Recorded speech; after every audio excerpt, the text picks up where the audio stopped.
Her bir işin var kendi vakıdı. Eklesiast 3:1. Bitki vakıtların halı.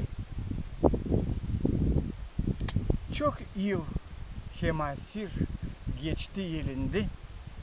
Açan Stavroz'da Hristos yetlendi. Bitki vakitler artık yaklaştı.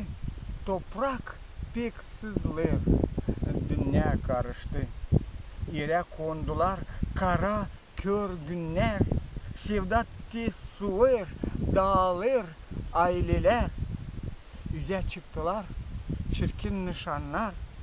Türlü hastalık var, çok belalar. Zapçı hem sabi bizi hayırlar.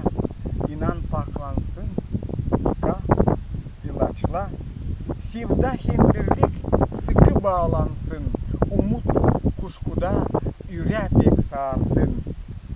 Bırakma günahlı, olma da yapmak.